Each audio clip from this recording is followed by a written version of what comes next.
So here's my 83 S10, and I was interested in a bigger front sway bar.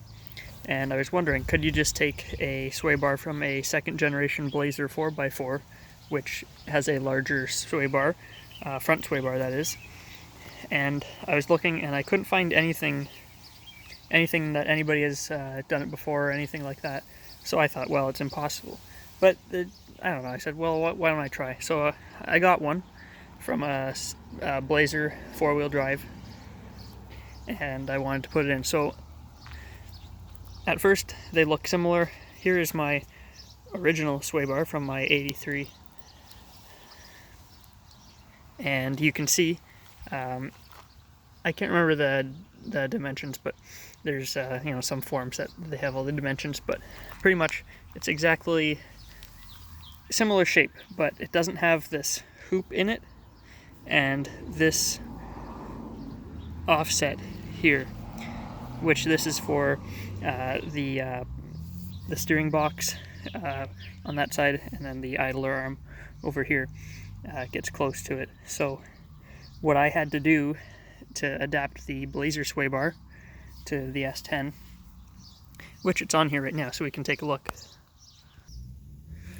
So under here you can see, here is the sway bar.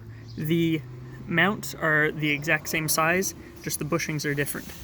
So first problem is it's a little bit narrower, so the things, they're going to have to be on a bit of an angle, the sway bar connector links. But I might make something maybe with heim joints or something to correct the angle or something.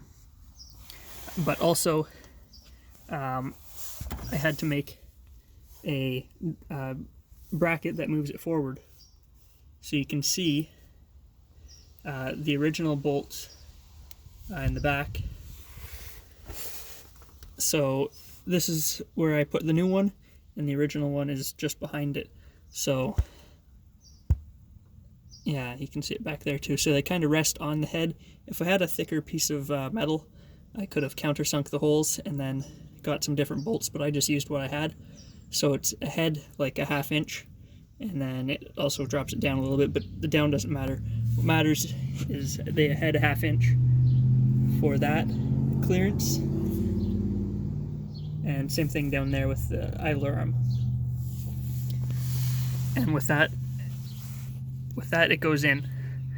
So I haven't seen anybody do this, probably because you have to fiddle with it a bit, but it does work. So if you want a cheap sway bar, it works fine. Like it does, I think it rubs a little bit right there on the frame, but that's only, when you're completely bottomed out. So I'm not sure how this would work if you have a lowered vehicle. But then again, you might be able to make some other type of bracket that possibly mounts the sway bar to the lower side of the control arm. That is how the 4-wheel drive Blazers do it. But I'm not saying that's something that you can do. That's just maybe you could do that. Something you could do. But yeah, it works. Ends up working, and it is noticeably stiffer. Now, my bushings on the old sway bar, they weren't exactly mint, so there could have been a bit of loss in performance there, but definitely would recommend giving it a go if you want to make your own bracket. It's just like some 1/4 inch by 1 flat bar that I drilled some holes in and then welded some studs, and you're pretty much set. So there it is again.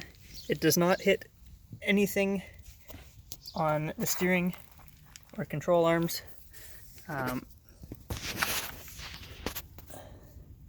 There you can see it's barely touches the frame right there, just at full compression.